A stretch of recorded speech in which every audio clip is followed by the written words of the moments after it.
मन की बात में पीएम ने डिजिटल अरेस्ट का किया जिक्र, बोले लोगों को समझाना होगा सरकार में इसका प्रावधान नहीं, ये लोगों को फंसाने की साजिश। दिल्ली के जवाहरलाल नेहरू स्टेडियम में ओडिशा पर्व 2024 कार्यक्रम में भाग लेंगे पीएम मोदी। राष्ट्रपति मुर्मू ने कार्यक्रम का किया था उद्घाटन। महाराष्ट्र में महायुति सरकार, सीएम 2 डिप्टी सीएम का फॉर्मूला तय। फडणवीस, अजीत और शिंदे शाम को दिल्ली जाएंगे, कल शपथ संभव। झारखंड में 26 नवंबर को होगा हेमंत सोरेन का शपथ ग्रहण समारोह। राहुल, केजरीवाल, ममता समेत विपक्षी दलों के तमाम बड़े नेता होंगे शामिल। संभल की जामा मस्जिद को लेकर बढ़ा विवाद। मस्जिद का दोबारा सर्वेक्षण करने के दौरान हंगामा पथरा, उपद्रवियों ने पुलिस के कई वाहन फूके। और जगत गुरु कृपालू जी महाराज की बेटियों का एक्सीडेंट, हादसे में उनकी बड़ी बेटी का निधन, 2 बेटियां गंभीर रूप से घायल, दिल्ली के अपोलो अस्पताल में भर्ती। आप देख रहे हैं के न्यूज, खबरों का सारथी। नमस्कार, देश की बात में आपका स्वागत है। मैं हूं मनोज मानस। अहम खबर से बुलेटिन की शुरुआत करेंगे। दिल्ली से अहम खबर, जहां पीएम मोदी आज ओडिशा पर्व में भाग लेंगे। आपको बता दें, दिल्ली के जवाहरलाल नेहरू स्टेडियम में होगा कार्यक्रम। राष्ट्रपति द्रौपदी मुर्मू ने शुक्रवार को कार्यक्रम का उद्घाटन किया था। आज प्रधानमंत्री नरेंद्र मोदी ओडिशा पर्व कार्यक्रम में शामिल होंगे। तो राष्ट्रपति मुर्मू ने शुक्रवार को कार्यक्रम का उद्घाटन किया था और आज प्रधानमंत्री नरेंद्र मोदी ओडिशा पर्व कार्यक्रम में शामिल होंगे। तो दिल्ली से इस वक्त की अहम खबर आपको दिखा रहे हैं। पीएम मोदी आज ओडिशा पर्व में शामिल होंगे। दिल्ली के जवाहरलाल नेहरू स्टेडियम में होगा कार्यक्रम। राष्ट्रपति मुर्मू ने शुक्रवार को कार्यक्रम का उद्घाटन किया। आज पीएम मोदी ओडिशा कार्यक्रम में शामिल होंगे। पीएम मोदी आज ओडिशा पर्व में शामिल होंगे। दिल्ली के जवाहरलाल नेहरू स्टेडियम में उनका कार्यक्रम, आयोजित कार्यक्रम में वो शामिल होंगे। राष्ट्रपति द्रौपदी मुर्मू ने इस कार्यक्रम का उद्घाटन किया था। आज प्रधानमंत्री इस महापर्व के कार्यक्रम में शामिल होंगे।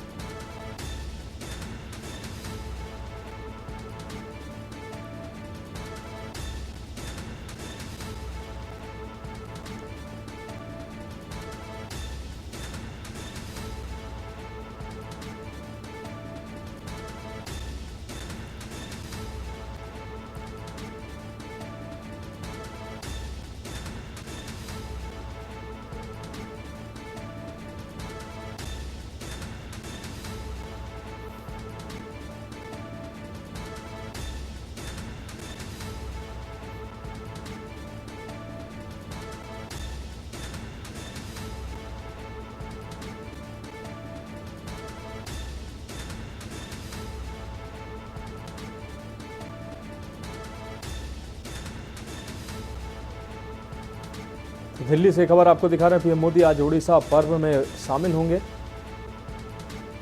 दिल्ली के जवाहरलाल नेहरू स्टेडियम में होगा कार्यक्रम। अब बढ़ेंगे अगली खबर की ओर। दिल्ली में रविवार सुबह की स्मॉग की मोटी परत छाई रही और हवा की गुणवत्ता बहुत खराब श्रेणी में दर्ज की गई। आपको बता दें, हालांकि शनिवार शाम को दर्ज की गई गंभीर श्रेणी के मुकाबले रविवार को थोड़ा सुधार जरूर हुआ, लेकिन अभी भी हालात जो हैं वो काफ़ी गंभीर है। स्थानीय लोगों और पर्यटकों ने कम विजिबिलिटी और आंखों में जलन की शिकायत की है। इससे स्वास्थ्य के लिए ये बहुत ही खतरनाक बताया। दिल्ली में रविवार सुबह भी स्मॉग की मोटी परत छाई रही और हवा की गुणवत्ता बहुत खराब श्रेणी में दर्ज की गई। हालांकि शनिवार शाम को दर्ज की गई गंभीर श्रेणी के मुकाबले रविवार को थोड़ा सुधार जरूर हुआ है, लेकिन अभी भी हालात गंभीर हैं। स्थानीय लोगों और पर्यटकों ने कम विजिबिलिटी और आंखों में जलन की शिकायत की और इसे स्वास्थ्य के लिए बहुत खतरनाक बताया। हम तो आए थे यहाँ पे घूमने के लिए, लेकिन जिस तरह से पोल्यूशन ये देख के ऐसा लग रहा ना कि मतलब सांसें फूलती है और सांस में बिल्कुल अजीब सा लगता है कि हाँ मैं कहीं धुएं में तो नहीं गया, कचरा जला के रखा वैसे उस तरह का, और आंखों में जलन सा होता है इस तरह से। बहुत मतलब मैंने इससे पहले पोल्यूशन, इतना पोल्यूशन कहीं भी नहीं देखा। मैं महाराष्ट्र में था बिल्कुल खुली हवा में, अभी मतलब सुबह का मौसम है, इस मौसम में एकदम आह्लाददायक वातावरण होना चाहिए, जबकि यहाँ पे मैं सुबह सुबह आया था घूमने के लिए। इतना पोल्यूशन है, मतलब सामने के बिल्कुल दिखाई भी नहीं देता है बंदा, 100 मीटर तक भी धुंधला धुंधला दिखाई दे रहा हो। नवंबर में दिल्ली में हवा की गुणवत्ता बहुत खराब और गंभीर श्रेणी में पहुंचने की वजह से राज्य और केंद्र दोनों सरकारों ने वायु प्रदूषण को रोकने के लिए सख्त नियम लागू किए हैं। ठंड के दौरान दिल्ली को पिछले कुछ सालों से प्रदूषण जैसे हालातों का सामना करना पड़ रहा है, जिसकी मुख्य वजह पड़ोसी राज्यों में पराली जलाना और गाड़ियों से निकलने वाले धुएं को माना जाता है। इन सभी कारणों की वजह से दिल्ली स्मोक की चादर से ढक जाती है, जो स्वास्थ्य के लिए बहुत गंभीर स्थिति है।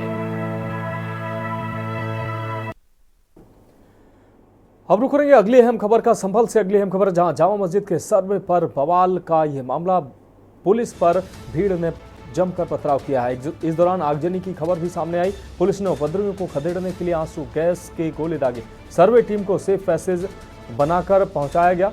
कोतवाली छतों से फायरिंग में 2 लोगों की गोली लगने से मौत हुई है। अराजक तत्वों की फायरिंग में 2 लोगों की मौत हुई है। सर्वे टीम में वकील विष्णु शंकर जैन भी शामिल। पुलिस ने हालात नियंत्रण में होने का किया दावा। फिलहाल डीआईजी और बरेली जोन के डीजी ने मौके पर पहुंचकर कमान संभाली है। आसपास के जिलों की फोर्स सहित 3 कंपनी पीएसी भी तैनात की गई है। आपको बता दें संभल में आज सुबह आपको बता दें मस्जिद के सर्वे के लिए टीम जैसे ही पहुंची वैसे हजारों की भीड़ पुलिस कर्मियों पर टूट पड़ी और मस्जिद में जबरन प्रवेश करने की कोशिश करने लगी। इस दौरान पुलिस से झड़प भी हुई और पुलिस पर जमकर पथराव किया गया। इस पथराव में और उपद्रवियों के द्वारा गोलीबारी की गई, जिससे 2 लोगों की मौत हुई है। डीआईजी और बरेली जोन के डीजी ने मौके पर पहुंचकर कमान संभाली है। आसपास के जिलों की फोर्स सहित 3 कंपनी पीएसी तैनात की गई। तो संभल से अहम खबर, जामा मस्जिद के सर्वे पर बवाल हुआ है। आपको बता दें सुबह 6:30 बजे डीएमएसपी के साथ एक सर्वे टीम जामा मस्जिद का सर्वे करने पहुंची थी। टीम को देखकर मुस्लिम समुदाय के लोग भड़क गए। कुछ ही देर में करीब 2000 से ज्यादा लोग मस्जिद के बाहर जमा हो गए। भीड़ मस्जिद के अंदर जाने पर अड़ गई। ये तस्वीरें आप देख सकते हैं। जमकर उपद्रव किया गया है, पथराव किया गया है। पुलिस ने रोकने की कोशिश की तो लोगों ने पथराव शुरू कर दिया। इसके बाद भगदड़ जैसे हालात हो गए। आप ये तस्वीरें देख सकते हैं। भगदड़ के बीच जूते चप्पल छोड़कर ये भीड़ भागी है और पत्थर भी सड़कों पर बिखरे नजर आ रहे हैं। अचानक पथराव शुरू हो गया। पुलिस को वापस भागना पड़ा। इन लोगों ने पुलिस की पार्टी के ऊपर फायर भी किया पब्लिक में से। पुलिस ने उसका जवाबी कार्रवाई भी की है। मैं उम्मीद करता हूँ कुछ ही समय में शांति। गाड़ियाँ किसकी हैं? जो 3-4 गाड़ियाँ यहाँ पर बाइक हैं और कुछ कार हैं, वो जल्दी दिखाई। जो मुस्लिम कम्युनिटी के लोग हैं, जिन लोगों ने इकट्ठे होके पुलिस के ऊपर फायर किया है और पुलिस के ऊपर पथराव किया है, उन लोगों ने जो पुलिस के दरोगा हैं, जिसके ऊपर पुलिस लिखी हुई गाड़ी है, उसको जलाया है। और इनकी अपनी गाड़ियाँ यहाँ से 10-15 मीटर दूर खड़ी हैं। उनमें से किसी भी गाड़ी में कोई भी गाड़ी हताहत नहीं है। इन लोगों ने क्लियरली एक डेडिकेटेड तरीके से सर्वे ना कंडक्ट कर पाए, उसके लिए इन्होंने प्रयास किया है। सर्वे शांतिपूर्ण तरीके से कंप्लीट हो गया है और मैं अब उम्मीद करता हूं कि शांति व्यवस्था वो भी मेंटेन होगी और किसी प्रकार का कोई जख्मी भी हुआ है? पुलिस के कई सारे लोग हैं। मेरे खुद के गनर है, मेरे खुद के पाँव में चोट आई है। सर, कितने लोगों को हिरासत में लिया गया अब तक? करीबन 1 दर्जन लोग अभी हिरासत में लिए गए हैं और सबका मेडिकल कराया जाएगा और इन सब लोगों के खिलाफ NSA की कार्रवाई भी की जाएगी। इनको सर्वे संपन्न होने से पहले 9:15 कुछ पत्थर आए, लेकिन उसके बाद पत्थरबाजी बंद कर दी। फिर जब सर्वे कंप्लीट हो गया, ऊपर से अनाउंसमेंट हो गया, उसके बाद फिर पुनः पत्थरबाजी शुरू हुई और अब वर्तमान में पूरी तरह से तो लेकिन जिस तरह की तस्वीर सामने आई है, अब इसको लेकर क्या करेंगे? क्या इससे अपनी घटना हो जाएगी? इसका अंदाजा नहीं था। पुलिस फोर्स पूरा डिप्लॉयमेंट था और यहाँ तक हमने सबको रोक दिया। बढ़ेंगे अगली खबर की ओर। गाजियाबाद से अगली खबर, जहां डासना मंदिर के बाहर पुलिस और पीएसी तैनात की गई है। मंदिर के महंत यति नरसिंहानंद ने वीडियो जारी कर कहा कि दिल्ली में तौकीर रजा की प्रेस कॉन्फ्रेंस होगी तो हमारा हनुमान चालीसा का पाठ भी उसके सामने होगा। मंदिर के महंत यति नरसिंहानंद के द्वारा यह बात कही गई। उन्होंने कहा कि दिल्ली में अगर तौकीर रजा की प्रेस कॉन्फ्रेंस होगी तो फिर उसी के सामने हमारा हनुमान चालीसा का पाठ भी होगा। गाजियाबाद से ये अहम खबर, डासना मंदिर के बाहर पुलिस और पीएसी तैनात की गई है। मंदिर के महंत यति नरसिंहानंद ने वीडियो जारी कर कहा है कि दिल्ली में तौकीर रजा की प्रेस कॉन्फ्रेंस होगी तो हमारी हनुमान चालीसा का पाठ भी होगा।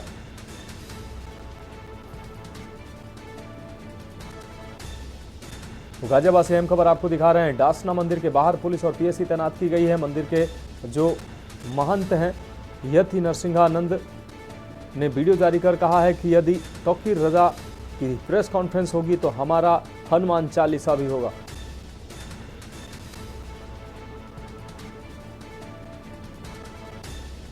तो हमारा हनुमान चालीसा का पाठ भी उसके सामने होगा। तौकीर रजा यदि प्रेस कॉन्फ्रेंस करेंगे।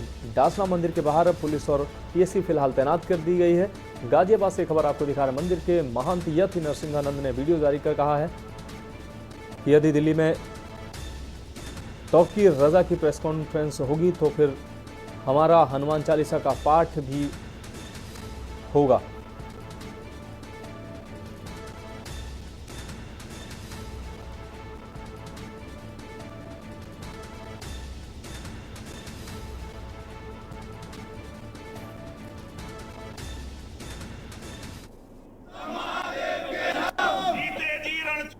बढ़ेंगे अगली खबर की ओर। लखनऊ से अगली खबर, जहां अंतर्राष्ट्रीय मुख्य न्यायाधीश सम्मेलन का समापन हुआ है।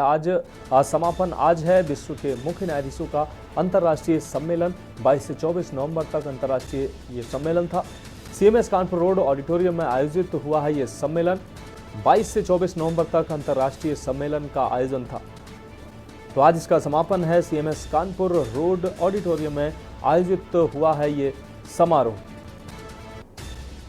तो अंतर्राष्ट्रीय मुख्य न्यायाधीश सम्मेलन का आज समापन। लखनऊ से एक खबर आपको दिखा रहे हैं। विश्व के मुख्य न्यायाधीशों का यह अंतर्राष्ट्रीय सम्मेलन 22 से 24 नवंबर को आयोजन हुआ। तो आज इस सम्मेलन का समापन सीएमएस कानपुर रोड ऑडिटोरियम में आयोजित हुआ ये अंतर्राष्ट्रीय सम्मेलन।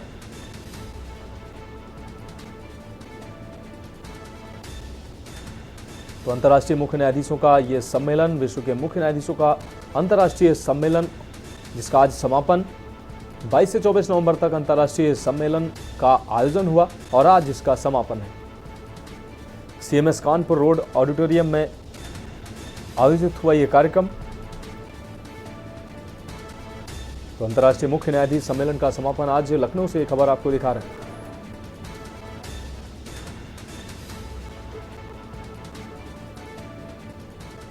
बाईस से 24 नवंबर तक अंतर्राष्ट्रीय सम्मेलन का आयोजन और आज इसका समापन हुआ है।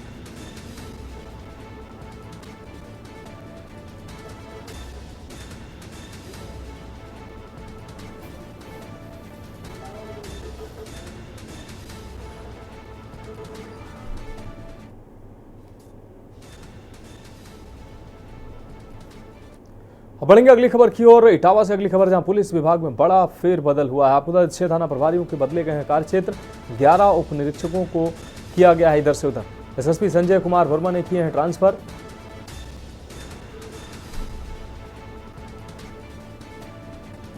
एसएसपी संजय कुमार वर्मा ने किए हैं ट्रांसफर। थाना फ्रेंड्स कॉलोनी के थाना अध्यक्ष होंगे अमित कुमार मिश्रा। सदर कोतवाल विक्रम सिंह चौहान इकदिल के नए थाना अध्यक्ष बने हैं। बकीवर थाना प्रभारी राकेश कुमार शर्मा सैफई के थाना अध्यक्ष बने हैं। बलराम मिश्रा थाना फ्रेंड्स कॉलोनी के थाना अध्यक्ष बने। वहीं बलरई इकदिल प्रभारी भीमसेन पौनिया बने हैं। थाना कोतवाल निरीक्षक भूपेंद्र सिंह राठी पुलिस लाइन से थाना अध्यक्ष बकेवर बनाए गए। तो ये बड़ा फेरबदल किया गया है। 6 थाना क्षेत्रों में बदलाव, थाना अध्यक्षों के क्षेत्रों में बदलाव किया गया है। थाना इकदिल प्रभारी भीमसेन पौनिया बने हैं थाना कोतवाल। निरीक्षक भूपेंद्र सिंह राठी पुलिस लाइन से थाना अध्यक्ष बकीवर बनाए गए हैं। तो इटावा में पुलिस विभाग में बड़ा फेरबदल देखने को मिला। इस वक्त की अहम खबर आपको दिखा रहे हैं। इटावा से ये अहम खबर, पुलिस विभाग में बड़ा फेरबदल हुआ है। 6 थाना अध्यक्षों के कार्यक्षेत्र में बदलाव किया गया। थाना प्रभारियों के ये कार्यक्षेत्र बदले गए हैं। एसएसपी संजय कुमार के द्वारा ये बदलाव किए गए हैं। 11 उप निरीक्षकों को भी इधर से उधर किया गया है। एसएसपी संजय कुमार वर्मा ने ये ट्रांसफर किए हैं।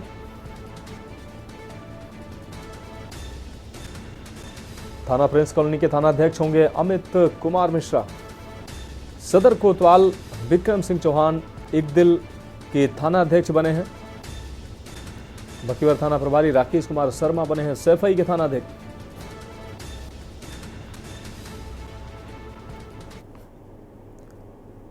अब रुक करेंगे अगली खबर का कासगंज से। अगली खबर जहां दबंगों ने भाजपा युवा मोर्चा जिला अध्यक्ष को गोली मारी है। जमीनी विवाद के चलते दबंगों ने गोली मारी है। आपको बता दें न्यायालय में विचाराधीन है जमीन का विवाद। विवादित जमीन पर दबंग बना रहे मकान।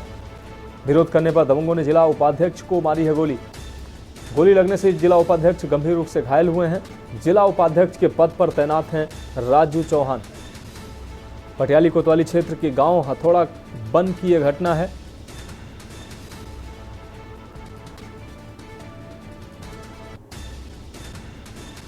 विरोध करने पर दबंगों ने जिला उपाध्यक्ष को मारी है गोली। गोली लगने से जिला उपाध्यक्ष गंभीर रूप से घायल हुए हैं। यह अहम खबर आपको दिखा रहे हैं। जिला उपाध्यक्ष के पद पर तैनात हैं राजू चौहान।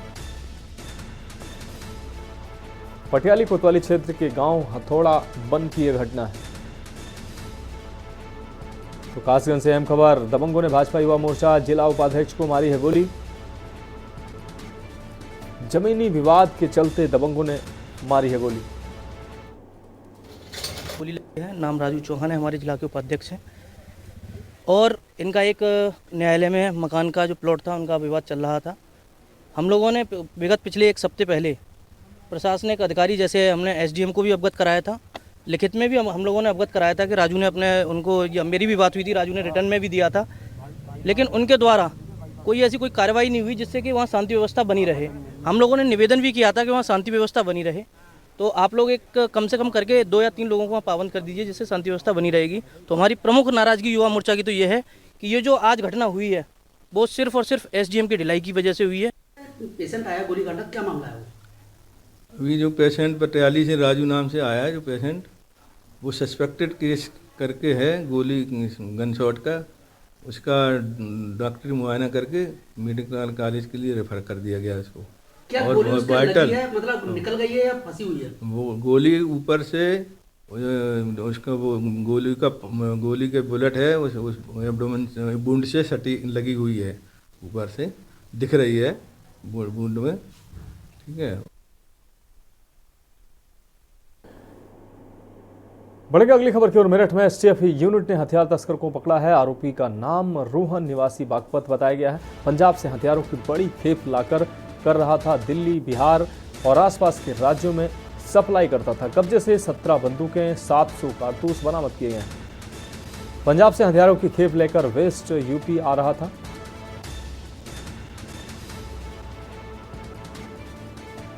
दिल्ली, बिहार आसपास के राज्यों में सप्लाई करता था। पंजाब से हथियारों की बड़ी खेप लाकर सप्लाई करने के लिए ले जा रहा था। तो दिल्ली, बिहार आसपास के राज्यों में करता था सप्लाई। आरोपी के कब्जे से 17 बंदूकें और 700 कारतूस बरामद किए गए। पंजाब से हथियारों की ये बड़ी खेप लेकर वेस्ट यूपी आ रहा था। मेरठ में एसटीएफ यूनिट ने हथियार तस्कर को पकड़ा है। आरोपी का नाम रोहन निवासी बागपत बताया गया है। पंजाब से हथियारों की बड़ी खेप लाकर सप्लाई करता था। दिल्ली, बिहार और आसपास के राज्यों में करता था सप्लाई। 17 बंदूकें और 700 कारतूस बरामद किए गए हैं।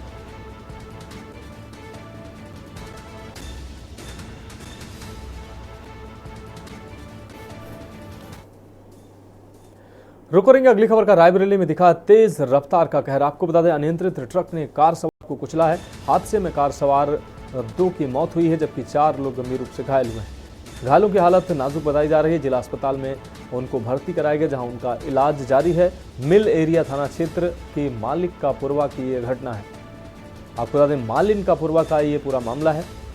घायलों की हालत फिलहाल नाजुक बताई जा रही है जिनको जिला अस्पताल में भर्ती कराया गया जहां उनका उपचार जारी है।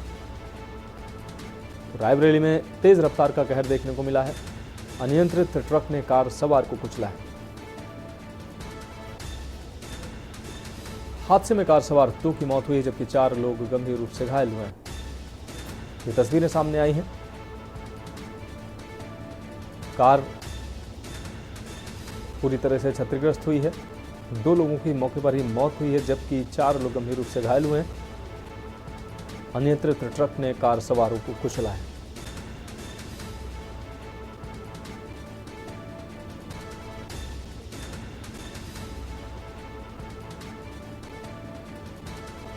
घायलों की हालत नाजुक बताई जा रही है, जिनको जिला अस्पताल में भर्ती कराया गया, जहां उनका उपचार जारी है। फिलहाल 2 लोगों की मौके पर ही मौत हुई है। रायबरेली से इस वक्त ये बड़ी खबर सामने आ रही है। ये बड़ा हादसा देखने को मिला है। अनियंत्रित ट्रक ने कार सवार को कुचला है, जिसमें मौके पर ही 2 लोगों की दुखद मौत हुई है, जबकि 4 लोग गंभीर रूप से घायल हुए हैं। फिलहाल घायलों की हालत नाजुक बताई जा रही है, जिनको जिला अस्पताल में भर्ती कराया गया है और वहां उनका उपचार चल रहा है। तेज रफ्तार का कहर देखने को मिला है एक बार फिर से रायबरेली में। अनियंत्रित ट्रक ने कार सवारों को रौंदा है। अनियंत्रित ट्रक ने कार सवार को कुचला है, जिसमें 2 लोगों की घटना स्थल पर ही मौत हुई है, जबकि 4 लोग गंभीर रूप से घायल हुए हैं। घायलों की भी हालत नाजुक बताई जा रही है। फिलहाल घायलों को जिला अस्पताल में भर्ती कराया गया, जहां उनका उपचार चल रहा है।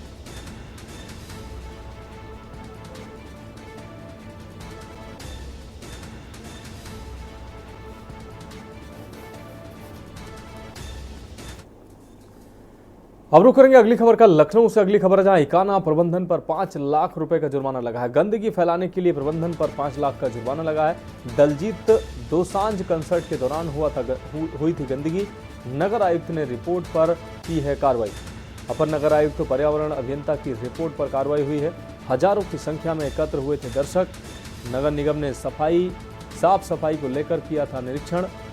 सॉलिड वेस्ट मैनेजमेंट के लिए कोई प्रबंध नहीं था। कार्यक्रम के दौरान काफी संख्या में कूड़ा एकत्र हुआ। नगर निगम ने फोटो के साथ भेजी रिपोर्ट।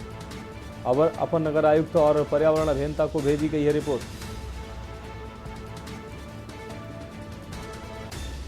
नगर निगम ने साफ सफाई को लेकर निरीक्षण किया था।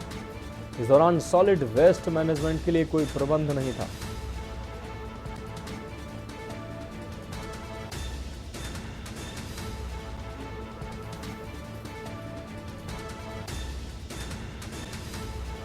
कार्यक्रम के दौरान बड़ी संख्या में कूड़ा एकत्र हुआ। नगर निगम ने फोटो के साथ भेजी रिपोर्ट।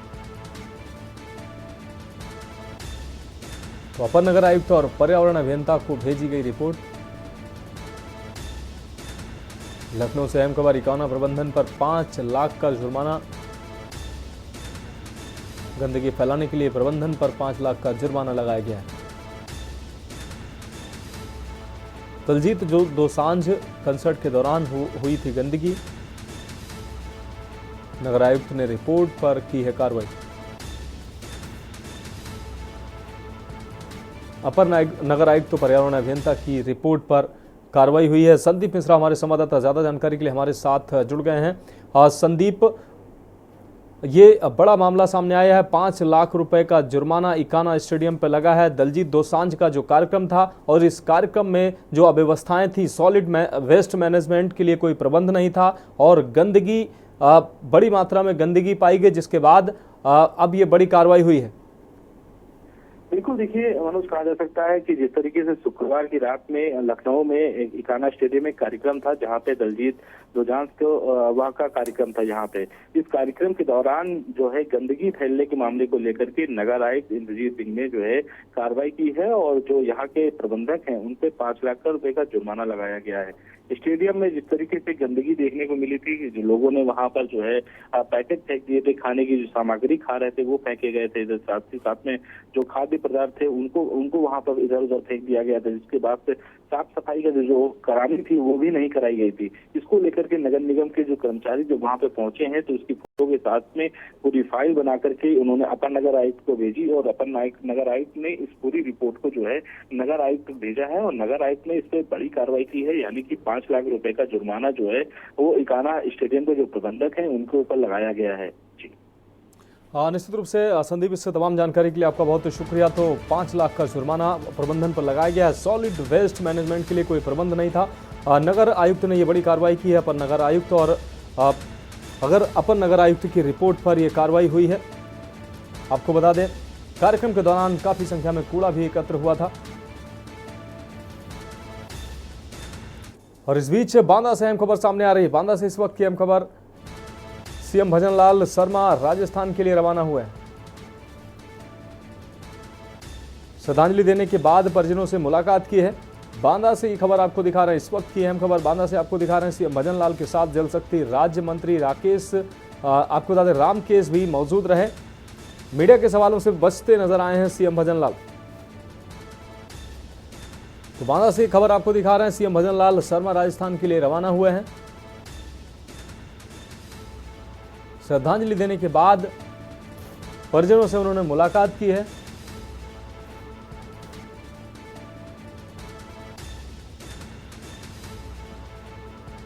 मीडिया के सवालों से बचते नजर आए हैं सीएम भजन लाल।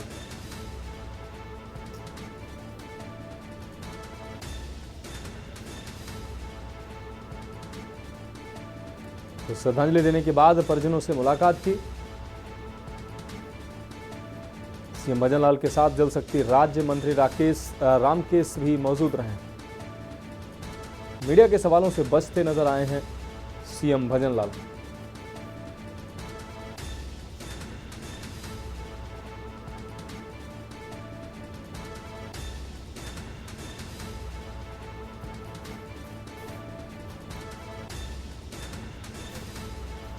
सीएम भजन लाल के साथ जल शक्ति राज्य मंत्री रामकेश भी मौजूद रहे।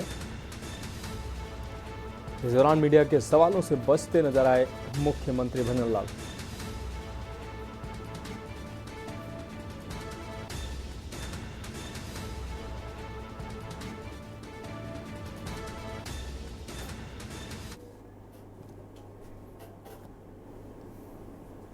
तो फिलहाल खबरों में वक्त एक ब्रेक का है, जल्द हाजिर होंगे।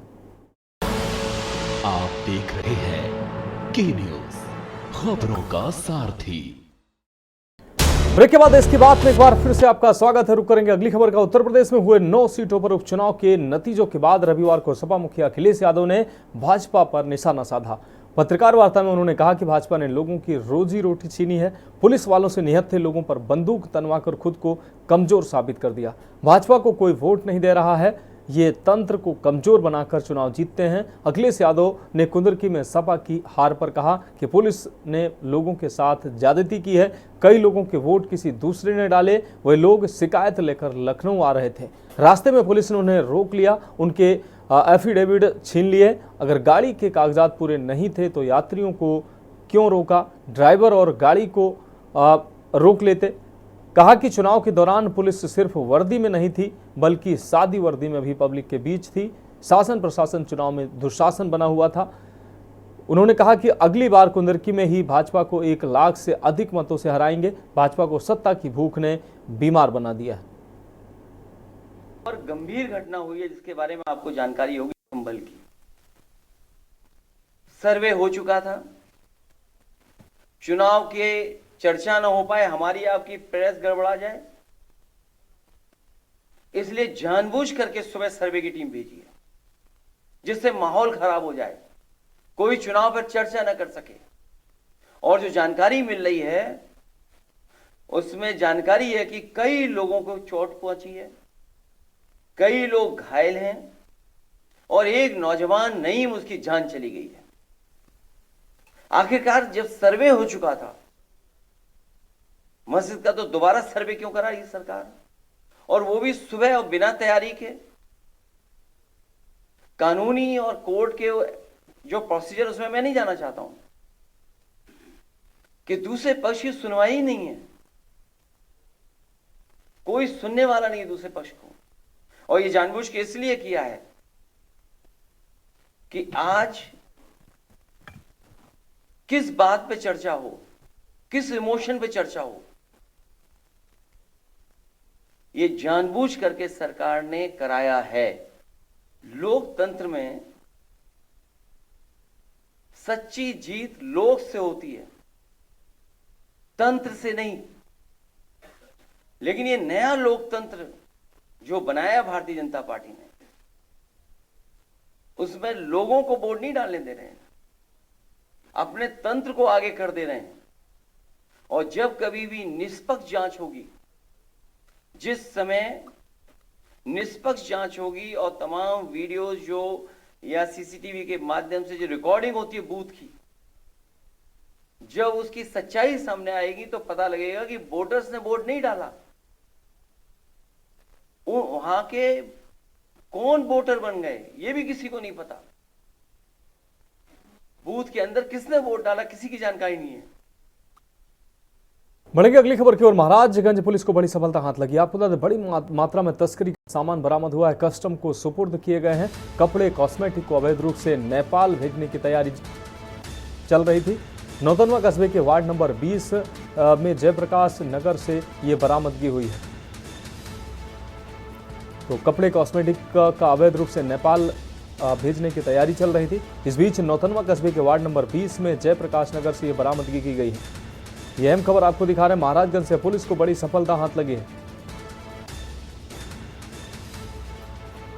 बड़ी मात्रा में तस्करी का सामान बरामद किया गया है, जो कस्टम के सुपुर्द किया गया है।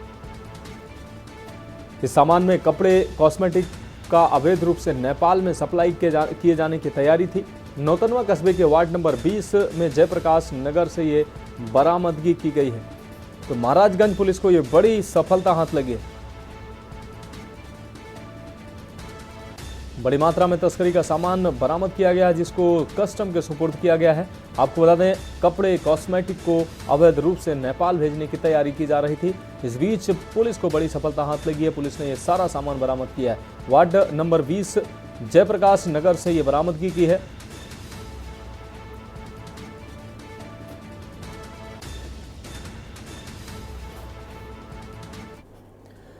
बढ़ेंगे अगली खबर की ओर। हमीरपुर से अगली खबर, जहां ब्लैक में खाद बेचने वाले कारोबारी के यहां छापेमारी हुई है। एसडीएम पवन पाठक को छापेमारी में बड़ी कामयाबी हासिल हुई है। 1350 के बजाय 1800 रुपये प्रति बोरी बिकती मिली पाई गई है डीएपी। कुरारा के भौली रोड पर संचालित शिव कृपा ट्रेडर्स का यह पूरा मामला है।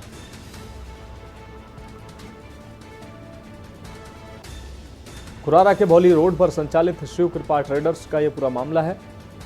हमीरपुर से अहम खबर, ब्लैक में खाद बेचने वाले कारोबारी के यहां छापेमारी हुई है।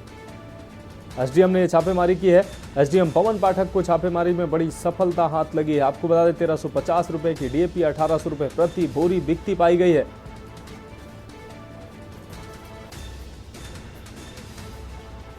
कुरारा के भौली रोड पर संचालित शिव कृपा ट्रेडर्स का यह पूरा मामला है।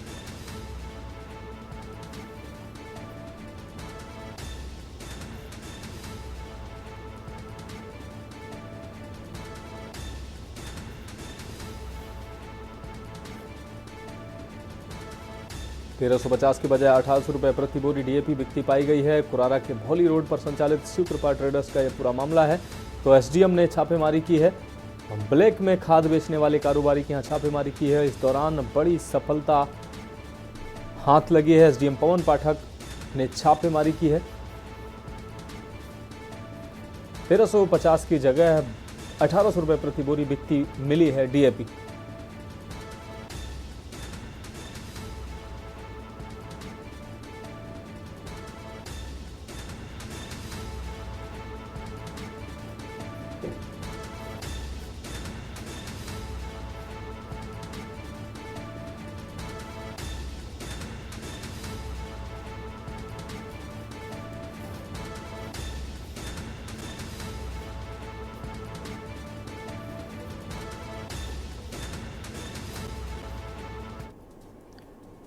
बढ़ेंगे अगली खबर की ओर। कौशाम्बी जिले में शनिवार को देर रात डबल डेकर बस बेकाबू होकर डिवाइडर से टकरा गई। इस दौरान सड़क किनारे खड़े टेम्पो पर यह बस पलट गई। बस वाराणसी से दिल्ली जा रही थी। हादसे में बस यात्री शीशद राय की मौत हो गई, जबकि टेम्पो सवार महिला और 15 बस यात्री घायल हो गए। 5 लोगों को जिला अस्पताल में भर्ती कराया गया है। बस वाराणसी से आंध्र प्रदेश के लोगों को लेकर दिल्ली जा रही थी। मूरतगंज में अचानक बस बेकाबू हो गई। जब तक चालक बस को संभाल पाता, तब तक वह डिवाइडर से टकराकर सड़क किनारे खड़े एक टेम्पो पर पलट गई।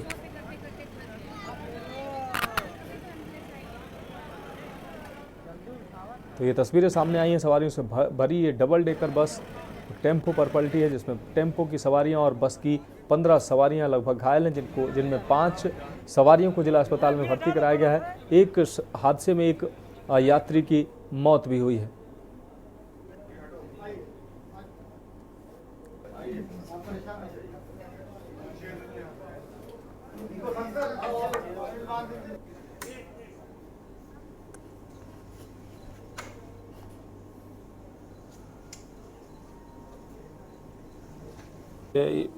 अभी मूरतगंज के बगल में मूरतगंज शहर में एक बस एक्सीडेंट हुई है। उस एक्सीडेंट में सदर अस्पताल, जिला अस्पताल में अभी कुल 7 लोग आए थे, 2 पहले आए थे और 5 बाद में। उसमें एक वृद्धजन का 66 साल की उम्र के थे, आंध्रा के रहने वाले हैं, गैस्पिंग कंडीशन में थे। प्रयास काफ़ी किया गया, ऑक्सीजन वगैरह आप लोग देख ही रहे हैं, साथ में है, लेकिन संभवतः नहीं, वो कोलैप्स कर गए हैं। और बाकी जो भी मरीज हैं उसके अलावे 7 लोग, 7 बहुत सही हैं, 5 तो वहाँ हमारे मूरतगंज में, कुल 8 मरीज वहाँ पर यात्री जो थे 8 को वहाँ भर्ती करके फर्स्ट एड देकर उन लोगों को रिलीव कर दिया गया है। उसी में से 5 अभी यहाँ पर आई हैं। और घटना तो बड़ी बेहद दर्दनाक है, लेकिन फिर भी हमारे मूरतगंज के प्राथमिक स्वास्थ्य केंद्र के लोग यहाँ डिस्ट्रिक्ट हॉस्पिटल में सारी व्यवस्था हम लोग किए हुए थे।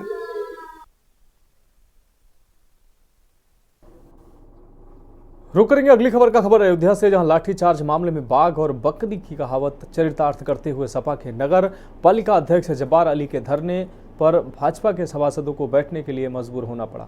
लाठीचार्ज का शिकार हुए भाजपा सभासद अब मुख्यमंत्री से न्याय की गुहार लगाते घूम रहे हैं।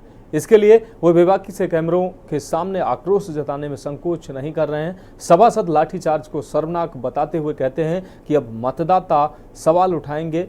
आपको बता दें कि जिले की रुदौली पालिका क्षेत्र के मोहल्ला घोसियाना में पालिका अध्यक्ष ने पुलिस से पालिका की भूमि पर अवैध कब्जा करने की शिकायत की थी। उन्होंने दबंगों द्वारा सरकारी जमीन पर कब्जाने का आरोप लगाया था। आरोप है कि पुलिस ने शिकायत पर कार्रवाई न करते हुए धरने पर बैठने वालों पर ही लाठीचार्ज कर दिया, जबकि मुख्यमंत्री ने अवैध कब्जेदारों पर कार्रवाई के निर्देश जारी कर रखे हैं। हालांकि अधिकारियों ने किसी तरह मान मनोबल पर धरना समाप्त कराने में सफलता प्राप्त कर ली है। देखिए, ऐसा बात चली थी, लेकिन जैसा वहाँ पे हम दोनों गए थे, हमारे एसडीएम साहब, ऐसा कुछ वहाँ पे संज्ञान में नहीं आया हुआ है। आरोप जो लगाए गए हैं उनकी जांच की जा रही है, जैसा जांच में आएगा उस पर कार्रवाई की जाएगी। विवाद बढ़ गया था ज़मीन को लेकर के, और वहाँ पर ज़मीन प्रकरण ये है कि नगर पालिका कहना है कि वो नगर पालिका की ज़मीन है और एक प्राइवेट आदमी कहना है उसकी ज़मीन है। हम लोगों ने कागजी अभिलेखी जाँच की, उसमें इन लोग को आश्वासन दिया गया है कि जब तक ये मामला न्यायालय में विचाराधीन है उस पर किसी प्रकार का कोई हस्तक्षेप नहीं करेगा, शांति व्यवस्था बनी रहेगी। वहाँ पर तहसील के लेखपाल पर इन लोगों ने आरोप लगाया है। मैंने इन लोगों को बोला है, आश्वासन दिया है कि जो भी इनके आरोप हैं उसकी हम जांच करेंगे। अगर जांच में अगर लेखपाल आरोपी पाया जाता है तो उसके खिलाफ कार्रवाई करेंगे। सभी 25 सभासदों के साथ हम लोग थाने गए और थाने में कोतवाल साहब से कहा कि आप लोग इसको रुकवाइए, लेकिन उन्होंने हम लोगों की बात न सुन के वहाँ पर कोई काम नहीं रुकवाया। उसके बाद हम लोग जब मौके पे गए तो वहाँ पर पुलिस पहुँच के और बाकायदा कोतवाल रुदौली ने हम लोगों के सभासदों के ऊपर और हमारे ऊपर लाठियां बरसाई। उसके साथ साथ जो नगर पालिका के कर्मचारी थे उनके सबके ऊपर जो है लाठियां बरसाई। हम यही मांग करते हैं कि जो इसमें इन्वॉल्व कोतवाल रुदौली और लेखपाल रुदौली कुलदीप सिंह और 3 सिपाही, एक अंकित और 2 का नाम जो है हम लोगों ने सीओ साहब को लिखा दिया है। आज हम लोग सारे सभासद जो है नगर पालिका की जमीन जो कि कोर्ट में विचाराधीन चल रहा है, लेकिन पुलिस प्रशासन की मिली भगत से वहाँ पर जो है दबंगाइयों द्वारा पूरा निर्माण कराया जा रहा था। जब हमारे रुदौली चेयरमैन अध्यक्ष जी जब वहाँ पर पहुँचे तो हम लोगों को सभी के ऊपर जो है रुदौली कोतवाल ने पूरा लाठी बिल्कुल चलाया और हम लोग भी उसमें चोट खाए हैं। और हमारे बिल्कुल जो है यहाँ नगर पालिका के कर्मचारी भी चोट खाए हैं। तो हम लोग यही मांग करते हैं कि रुदौली कोतवाल यहाँ से जाए। अभी जब मैं भारतीय जनता पार्टी का जिला पंचायत सदस्य हूँ, हमारी गाड़ियों का चालान कट रहा है। जब मैं प्रताड़ित हूँ, मैं ये भारतीय जनता पार्टी मेरी सरकार है, हम लोग प्रशासन में है। नगर पालिका परिषद का विचाराधीन मुकदमा जो चल रहा है उसके ऊपर भूमाफिया द्वारा अतिक्रमण किया जा रहा था। भाजपा सभासदों के ऊपर लाठियां बांधी जा रही है पुलिस प्रशासन द्वारा। ये अत्यंत निंदनीय है, जो कि पुलिस प्रशासन को नहीं करना चाहिए। सबसे पहले हम लोगों ने कोतवाल साहब को अवगत कराया कि वहाँ पे जो है इस तरह से लोग भूमाफिया कब्जा कर रहे हैं, उसको रोकने के लिए हम लोगों ने बताया। तो जब हम लोग वहाँ पे पहुँचे चेयरमैन साहब के साथ में, तो हमारा पूरा बोर्ड था साथ में, 2500 सभासद थे वहाँ पे। जब हम लोग वहाँ पहुँचे तो काम सिपाही जो थे, 2 सिपाही एक दरोगा जी, वो वहां पे गाड़ी पे मौके पे बैठे थे और काम चल रहा था ऑलरेडी। खूब जैसे तेजी से काम चलता है उस तरीके से काम चल रहा था और वो बैठे हुए थे। उसके बाद हम लोग जब दौड़ाए उनको तो वो सब लेबर थे, वो सब भागे। उसके बाद ये हम लोगों की स्वयं दोनों सिपाही और ये नाम लीजिए वीडियो बनाने लगे। जो दरोगा जी थे वो हम लोगों की वीडियो बनाने लगे। उसके बाद पीछे से कोतवाल साहब आए, हम लोगों के ऊपर पूरी तरीके से टूट पड़े। अब रुक करेंगे अगली खबर का। सिटी मॉन्टेसरी स्कूल CMS के कानपुर रोड ऑडिटोरियम में आयोजित विश्व के मुख्य न्यायाधीशों के 25वें अंतर्राष्ट्रीय सम्मेलन का आज भव्य समापन हुआ है। 3 दिनों तक चले इस ऐतिहासिक सम्मेलन में 55 देशों के राष्ट्रपतियों, प्रधानमंत्रियों, मुख्य न्यायाधीशों और प्रख्यात हस्तियों ने भाग लिया है। इस वर्ष सम्मेलन का विषय ये गवर्नेंस फॉर द फ्यूचर था। भारतीय संविधान के अनुच्छेद 51 पर आधारित यह सम्मेलन विश्व एकता, शांति और विश्व के 2.5 अरब से अधिक बच्चों के सुरक्षित और सुंदर भविष्य को समर्पित था। सम्मेलन के अंतिम दिन उत्तर प्रदेश के जल शक्ति मंत्री स्वतंत्र देव सिंह ने मुख्य अतिथि के रूप में भाग लिया। उनके नेतृत्व में सभी प्रतिनिधियों ने सर्वसम्मति से लखनऊ घोषणा पत्र जारी किया है। लखनऊ घोषणा पत्र में वैश्विक एकता और शांति को बढ़ावा देने की प्रतिबद्धता व्यक्त की गई है। इस घोषणा पत्र के माध्यम से एक नई विश्व व्यवस्था के निर्माण का आह्वान किया गया जो एकता, शांति और समानता के मूल्यों पर आधारित होगी। इस अवसर पर स्वतंत्र देव सिंह ने कहा कि भारतीय संविधान के अनुच्छेद 51 की भावना को साकार करते हुए ये घोषणा पत्र भावी पीढ़ी को एक सुरक्षित भविष्य का अधिकार प्रदान करेगा। इस प्रकार की पहल विश्व में शांति और स्थिरता के लिए मील का पत्थर साबित होगी। सम्मेलन में भाग लेने वाले प्रतिनिधियों ने न केवल अपने विचार साझा किए बल्कि विश्व स्तर पर शांति और न्याय को बढ़ावा देने के लिए ठोस कदम उठाने पर भी सहमति व्यक्त की है। लखनऊ घोषणा पत्र के माध्यम से दुनिया भर के बच्चों और युवाओं के उज्जवल भविष्य की दिशा में एक महत्वपूर्ण कदम उठाया गया है। विश्व का 25वां अंतर्राष्ट्रीय सम्मेलन सिटी मॉन्टेसरी स्कूल द्वारा आयोजित किया जा रहा है। ये 25वां वर्ष है जिसमें लगातार इस सम्मेलन का आयोजन होता रहा है। इसकी मेन थीम है जो हमारे संविधान का अनुच्छेद 51 है, उसमें जो वर्णित है कि किसी भी एक देश में भारत गणराज्य के जो संबंध और देशों के साथ कैसे होंगे उसका उसमें अपने हमारे देश की प्रतिबद्धता दिखती है। और अगर हर एक देश का जो संविधान है, कानून है, वो इसी तरीके की भावना को अपना सके जिस तरीके की भावना भारतीय संविधान के अनुच्छेद 51 में है, तो मुझे लगता है कि शांति बहुत आसानी से आ जाएगी। इसके अंदर जो विचार है वो हमारी प्राचीन संस्कृति और सभ्यता का जो विचार है वसुधैव कुटुंबकम का, उसी से ही प्रेरित है ये वाला अनुच्छेद 51। और आज जो संयुक्त राष्ट्र संघ है जो 80 साल पहले लगभग उसका जो चार्टर है वो बना था, वो 80 साल में ज़रा भी संशोधित नहीं हुआ है, जबकि एक विश्व समाज जो है वो काफ़ी उसमें बदलाव आया है। और आज की चुनौतियाँ नई चुनौतियाँ हैं जिन समस्याओं से ठीक से डील करने के लिए ये चार्टर जो है वो अभी उपयुक्त शायद नहीं है। तो यहाँ पर ये चर्चाएँ हुई कि किस तरीके से विश्व व्यवस्था जो आने वाली पीढ़ी के लिए अच्छी हो, जो भविष्य को एक सुंदर और सुरक्षित भविष्य बना सके। अंतर्राष्ट्रीय सम्मेलन के जन्मदाता एवं संयोजक रहे स्वर्गीय डॉक्टर जगदीश गांधी जी के प्रति अपनी श्रद्धा सुमन अर्पित करता।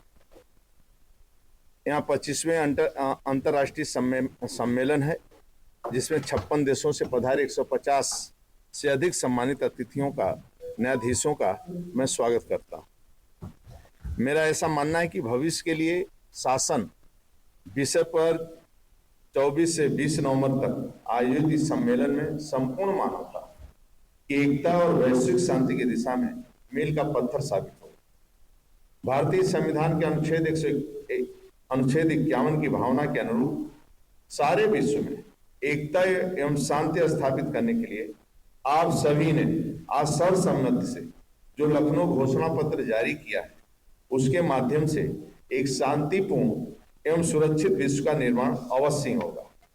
आज जब दुनिया युद्ध, जलवायु परिवर्तन, सीमा विवाद, आतंकवाद और महामारी जैसे गंभीर मुद्दों का सामना कर रही है, तब अंतर्राष्ट्रीय समुदाय के साथ मिलकर काम करना और शांतिपूर्ण साधनों से समाधान तलाशना इस अनुच्छेद की प्रासंगिकता की ओर अधिक बढ़ा देता है। अब बढ़ेंगे अगली खबर की ओर। खबर उत्तर प्रदेश के देवरिया से, जहां थाना मदनपुर पुलिस व एसटीएफ लखनऊ की संयुक्त टीम को बड़ी सफलता हाथ लगी। आपको बता दें, गैंगस्टर एक्ट में वांछित 50,000 का इनामी अभियुक्त को पुलिस ने गिरफ्तार किया है। आपको बता दें कि 7 जून 2024 से उत्तर प्रदेश में ये गिरोह बंद समाज विरोधी क्रियाकलाप निवारण अधिनियम में आरोपी सुमित वांछित चल रहा था। वहीं इसकी गिरफ्तारी हेतु पुलिस उप महानिरीक्षक गोरखपुर ने 50,000 रुपये का पुरस्कार भी घोषित किया था। थाना मदनपुर एवं एसटीएफ लखनऊ की संयुक्त पुलिस टीम द्वारा गैंगस्टर एक्ट में वांछित एक अभियुक्त को थाना मदनपुर क्षेत्र अंतर्गत ग्राम हिनौती कोठी के पास से गिरफ्तार किया गया। उक्त अभियुक्त थाना सलीमपुर पर पंजीकृत गैंगस्टर एक्ट में वांछित एवं 50,000 रुपये का इनामी अभियुक्त था। इसके विरुद्ध जनपद गोरखपुर और देवरिया के विभिन्न थानों में 10 से अधिक चोरी, मारपीट आदि अभियोग पंजीकृत हैं। नियमानुसार अग्रिम कार्रवाई की जा रही है।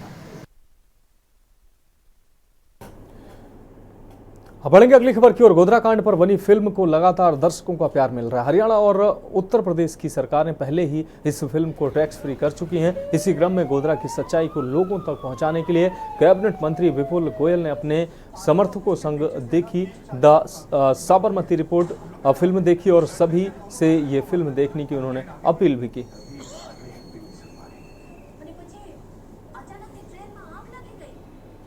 ये साबरमती रिपोर्ट मैंने कहा कोई फिल्म नहीं है, एक ये सच्चाई थी जो 22 साल बाद लोगों के सामने आई। 27 जनवरी 2002 का दिन जब अयोध्या से चलकर गाड़ी एक ट्रेन अपने गुजरात के अंदर पहुंची, उसे किस तरीके से आग के हवाले कर दिया और 59 लोगों की जान जाने का काम हुआ। आज उन लोगों का नाम भी कोई नहीं जानता। आज इस फिल्म के माध्यम से, फिल्म नहीं एक सच है जो इतने दिनों तक हमसे छिपाया गया था, आज सच सामने आया है और ऐसी फिल्में सच्ची घटनाओं पे बनती रहनी चाहिए।